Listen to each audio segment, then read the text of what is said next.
We're good. All right. Hi, everyone. My name is Maggie Everingham. I am a junior at Salisbury, and I'm majoring in elementary education. I'm Samantha. I'm a junior as well, and I'm elementary education also. I'm Holly Ann, and I'm a junior, and I'm elementary education as well. And I'm Julia. I go to Salisbury, and I am an elementary education major as well. Okay. All right, so I can go ahead and go first if you guys want me to. All right, sounds good. Okay, green chair. Okay. Can you guys see it? Yep. Yes. Okay. So, let me start. Is it still working? Yeah. Okay. All right. So, Technology Standards by Samantha Holt. Okay, so I did 2 teacher standards and 1 student standard. My first standard for teachers was promote and model digital citizenship and responsibility. So this is kind of like teachers are responsible for demonstrating to students how to be safe on the internet and like the responsibilities that they hold on the internet as well. And then my other one was engage in professional growth and leadership. So teachers are continuously engaging in professional development to model lifelong learning to students, and so they learn about different ways to implement effective digital tools and lesson plans that involve different technologies, and this helps to improve student learning and leadership within the school and community. And the one that I had for students was critical thinking, problem solving, and decision making. So students are to use critical thinking skills to use appropriate and effective digital resources for problem solving, conducting research, and completing projects. So, okay. So for my first one, I found all these on Teachers First, and it is like a group of lessons and different activities to teach students what it means to be a digital citizen and how to stay safe in the digital world. And they also learn the responsibilities of digital citizenship and where they fit into the digital world. And it's all through different instructional videos, activities, and discussions. So it's just a series of different videos and then follow up like discussions and activities that get the kids talking about the videos. And so the objectives are to define digital citizenship, understand the rights and responsibilities of a digital citizen, evaluate the appropriate use of technology, and to participate respectfully and responsibly. Okay, and then the next one I had, so it isn't really like a lesson plan, but it was something that you could, a teacher could click on to listen to a professional development session that was pre-recorded.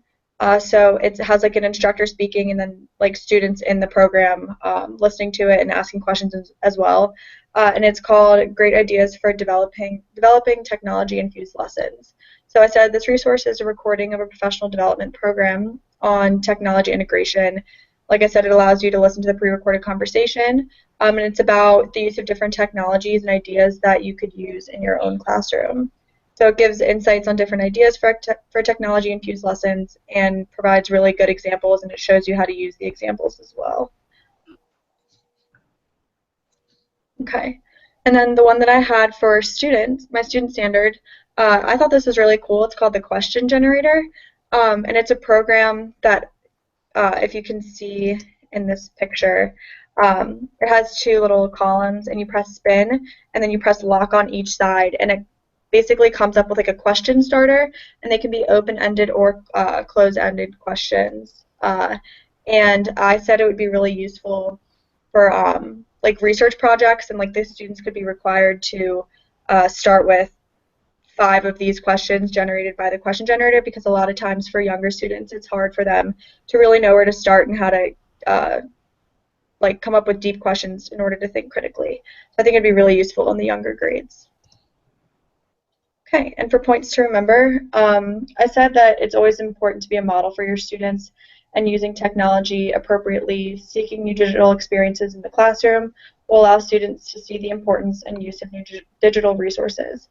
I also said it's important to seek out professional development experiences that will expose teachers to different technologies to use in the classroom and further instruction for students.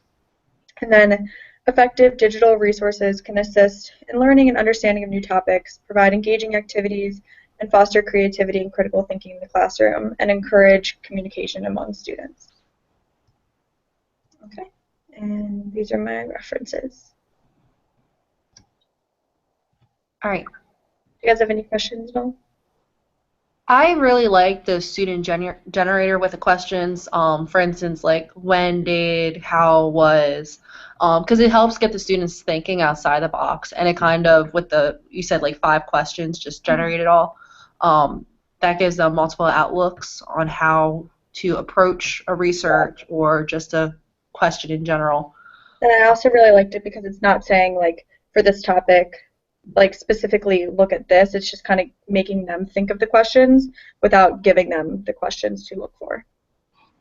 Yeah, so it's really good with that. And then I also really like the always be a model, like with technology and everything, because if you're anything like me and you're not technology savvy, you kind of don't want to show that to your kids, because then they're going to be like, oh, technology this, this, and this, especially with the technology standards for teachers. Mm-hmm. Always try to make sure you know what is going on, you know what you're doing, and then by showing that, you are modeling how to show your kids. Exactly. Yeah. And I also like in the points to remember section that you put that we as teachers need to attend professional development type things, just because there are new technologies that are continuously coming out, and we as teachers need to learn them before we can teach them and make them available to our students. Yeah, and one of the things that I thought was kind of funny when I was reading, it was for the one that was the professional development program that you could listen to. It was saying that a lot of the tools that you find and that are coming out are not only useful for students, but they're really useful for teachers too. So the professional development may have like a negative connotation. It's useful and helpful for them too. Yeah, it's true. All right. Does anyone else have any more comments? No, I agree with you guys though. Like, we need to know how to use technology so we don't look silly up there without knowing how to use it. So true. Yeah, because if we look silly, then, well, yeah, they're not gonna appreciate it. No. Okay, so. All right, ready? Yeah. All right.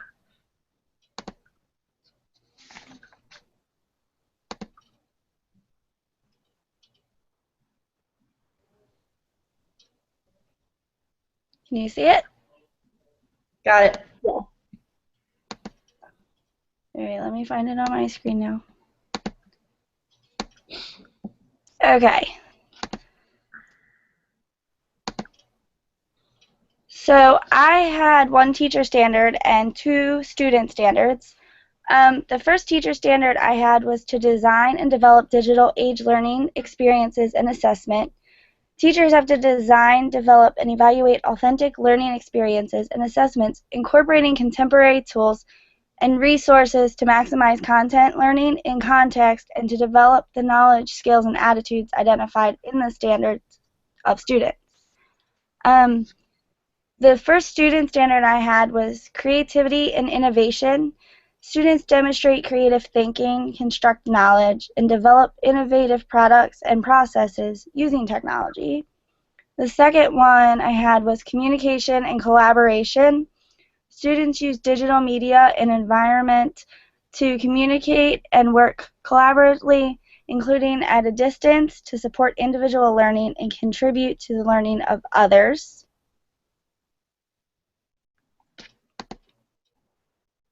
The first example I had from Teachers First was an egg hatching into sequence, and students will build an egg, pretend there's a snake inside, and then they will hatch the eggs together.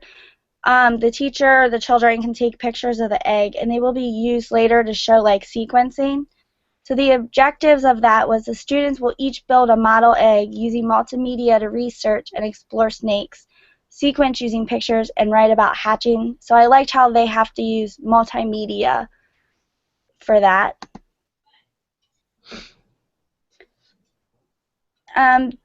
For a student standard, the first example I had was dinosaur math. So dinosaur math is used to help teach addition. This is done with the use of visuals and step-by-step instructions. Students will complete simple addition problems using objects and counting. And that one I said could be linked to the creativity and innovation because it's not just standard manipulatives that you always think about. Like there's a different way to look at it. The other example I had was tactile parts of speech. Understanding the difference between nouns, verbs, and adjectives gives students a chance to feel and experience the parts of speech without paper. The objective was for students to just identify noun, verb, and adjectives. And that one I said could be linked to the communication and collaboration because students will use different elements of the writing process to communicate with different audiences.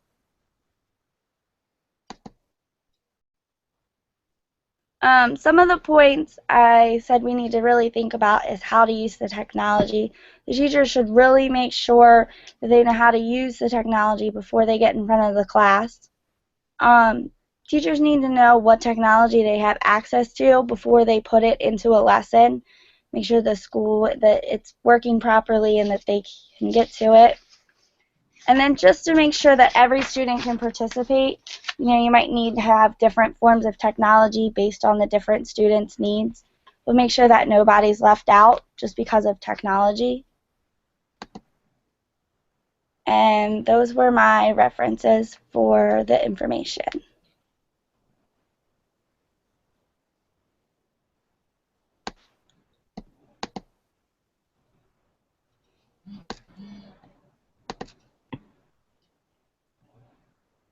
You got it? Yeah, how do we exit out of the screen share?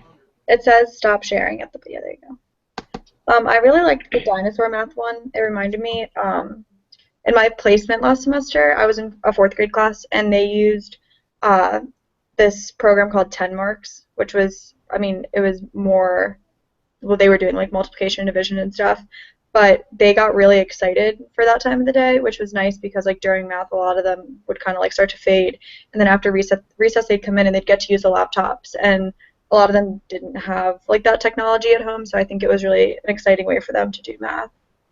Right. That's kind of why I picked it too. Is like it's something different than just the standard thing that teachers always use. And it gives them very different like types of problems. Like you can manipulate it. Like there was like stuff with like number lines, and you could manipulate the numbers and things like that. Things that you wouldn't really be able to do with pencil and paper. Right. And that's something too, because I know a few years ago when I was working at one of the schools in Salisbury, one of the classrooms, it was a 3rd grade classroom, and a teacher had every student have their own barcode because she used iPads. So she had every student have a barcode. They would then scan their barcode, and it'll go to a site that best fits their needs with the technology. And then she would then go around the room, and there was papers around the room with individuals' barcode. So they would give you a number. Oh, you're number 4. So you would use the barcodes that are on sheet number 4. So then they would then scan the barcode, and it'll give them like a little math problem to do. That's cool. It kind of got everyone like up and moving, and it got them to use the iPads, and then also got them used to learning how to use the barcode and so on and so forth. And it was really helpful for those that were the English language learners because she kind of fulfilled their needs and wrote it in a language that they're dominant in, so they're able to fully understand what the question is asking. And then also for those that exceed in math, she went ahead and gave them harder problems. Those that struggle gave them easier problems or simpler. And then for those that had trouble seeing, she made it in like a bigger print and was able to. Yeah, I like that because it's a lot of times when I taught my math lesson last semester, it was very hard to like to differentiate instruction, and it's like, you can write it in a lesson plan and you can plan it out like how you're going to differentiate it, but it's a lot harder when it actually like comes down to it because you also don't want to make it obvious that a student is performing lower than another student. So I think that's really cool. Yeah, and that's what I thought of last semester because I I used laptops in the classroom I was in last year. I was in a fifth grade, or last semester, I was in a fifth grade classroom. And we had a lesson on European explorers for at least social studies. And because they were all on different levels, I gave them like a sheet of paper of articles that they can research. And they were able to find an article that best fit them to where they're able to fully understand it and to do research for them. That's cool. All right. We good? Yeah, we're good. All right. So,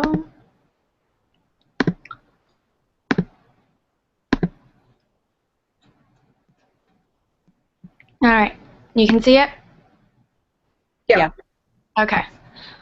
All right. So, I had two student standards and one teacher standard. The teacher standard I had was to model digital age work and learning, so teachers exhibit knowledge, skills, and work processes representative of innovative professional in a global and digital society. When searching on Teachers First, I found a great link, pbskids.org. It offers access to the newest and most up-to-date games and shows. You can create a link that allows you to learn games and activities on a classroom computer, and you're able to share that information on the site with parents to assist them in helping their child. The first student standard I had was digital citizenship. So students understand human, cultural, and societal issues related to technology and practice legal and ethical behavior. I found a good lesson. It's genetic phenotypes of the superheroes. So the objectives for this, they will explain the genetic differences that exist in all of us. They will demonstrate the diversity that diversity is what makes us unique as individuals. And they will explain that phenotypes are the physical characteristics that we develop from our own genotype, and that both the environment and our genotype interact to make us what we are. So I thought that was a good example for digital citizenship because it allows them to, oh wow, it just flew out of my head.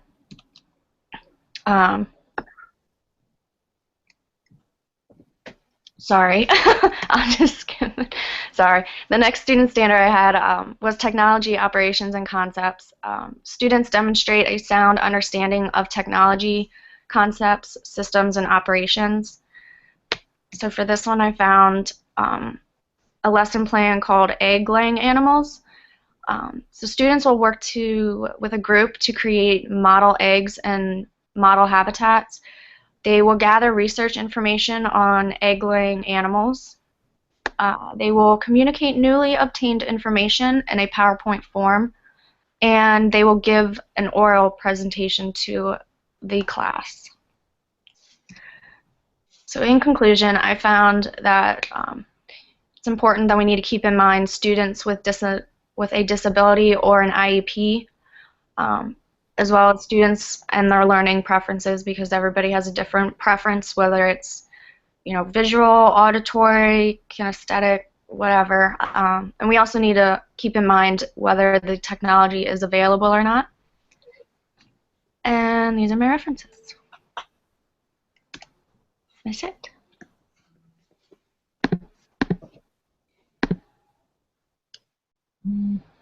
I liked the one that talked about like sharing the link with the parent, like you could share it with the parents. Because I remember like in elementary school, a lot of the stuff that we did on the computers at school, we didn't have access to at home. So if you had a resource at school that really helped you with something in specific like math, and you got home, the parents could kind of see that and like work in that way as well, and use it too at home. And that also helps, like, when you get home, if the parents are aware with what you were actually doing in the classroom, that helps them kind of like, because with helping them with the homework that they have to do, or to help explain to them what they were learning. Because I can't tell you how many times I've heard parents actually say, my kid comes home doing this, this, this, and I have no idea what they're doing. They're like, we're not updated. We don't know what's going on. So that's a really good way to be in touch with the parents and explain to them what exactly is going on. I And then like the example with the superheroes because a lot of kids in the class could probably relate to that, and it would kind of like grab their attention and their interest into the lesson. Yeah. It's like hitting two birds with one stone too, because it has like science and everything tied into it as well, which is pretty cool. Right. And then also with that one standard that you have, I think it was a teacher standard about introducing like culture and socio economical stuff through technology. Did I read it right? Yeah, the first teacher, yeah. Yeah, you can actually do a lot of stuff with that. Like you can just have them go online and just go to a website like Fox News or CBS or something, and that they can actually like read what is going on around the world, and they can pick an article that best fits their needs. And I know they do have some kind of educational current event sites for kids that you can use in the classroom. So that's a really good thing that you can use for that as well to meet that technology standard. Okay. So I will go ahead and I will try screen share.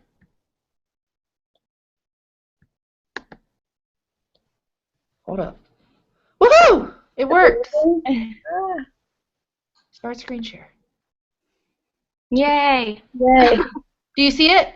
Yeah. Yes. Woohoo! I'm doing a little dance right now. Present to everyone. You see it? Yep. Oh my goodness, happy days are here. Okay, cool.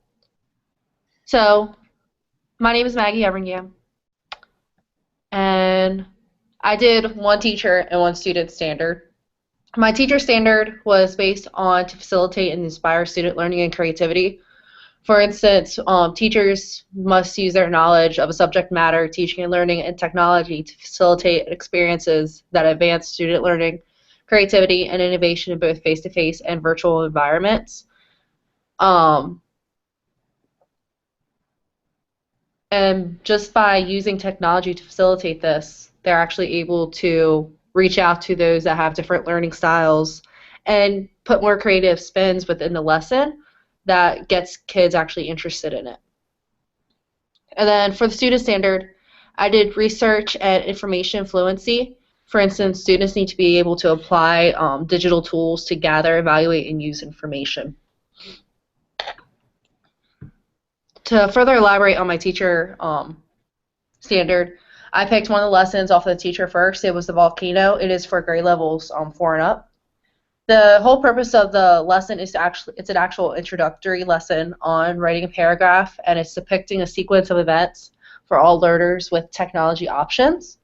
The main purpose of this lesson is to get all students participated and have them participate in creating a model volcano, photographing each step.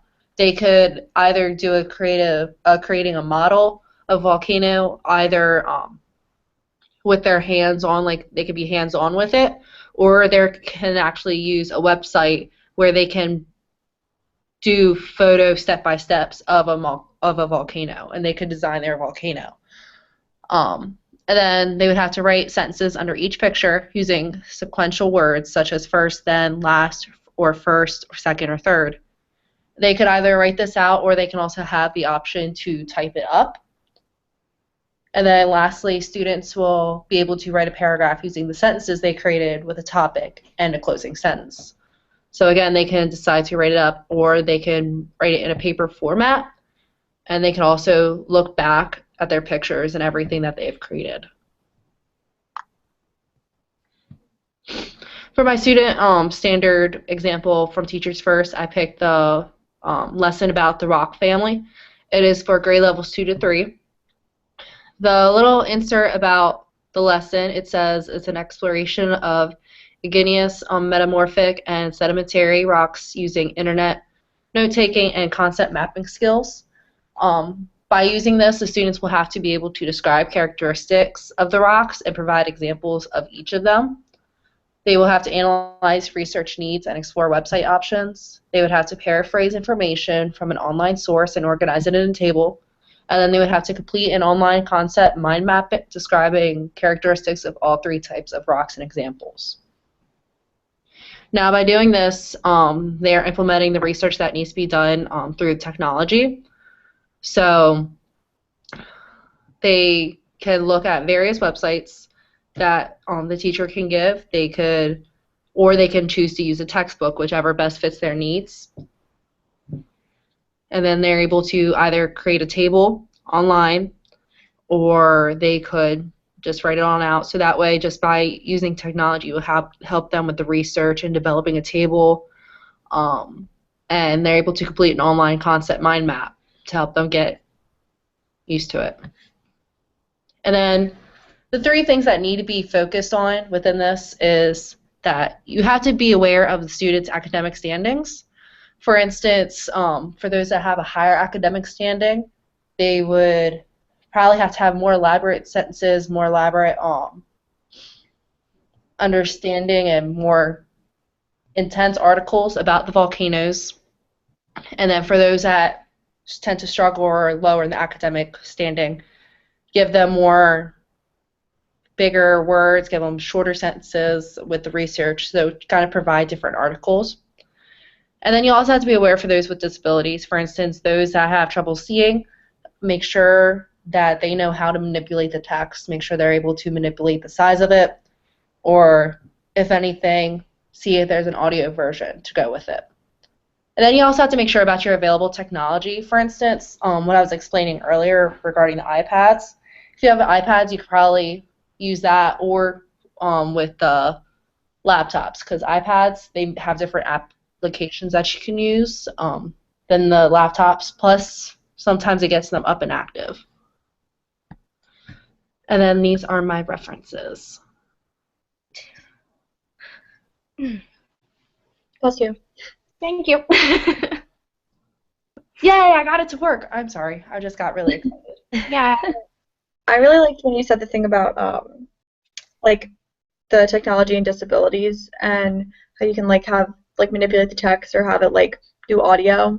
I didn't even think about that when I was doing mine for some reason, but both of my stepbrother and sister are both physically handicapped, and so all throughout high school they had iPads, and they would always any text that they would read in class, they were able to get it on their iPad and it would read it to them through audio. And they had a bunch of different they had a big keyboard that they could use to communicate with it, but it was all through the iPad. And I don't know why doing this I didn't even think about that, but yeah, it is very important because it is really useful. And it's you'd be surprised because they use it within the younger grades and the older grades. Mm-hmm. For instance, I think my senior year of high school, I also did an internship at the elementary school, and I think it was a fourth grade classroom, and there was this one little girl. She cannot talk, she physically is not able to talk.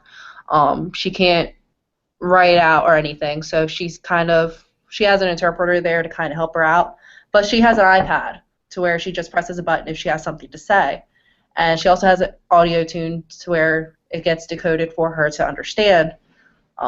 But it actually helps out a lot, especially if you have iPads available. Laptops may be a little bit different, especially if you are trouble seeing, because you would have to say if you had to type something up, you would have to then find the letter, and sometimes if the letters are too small, you can't get them.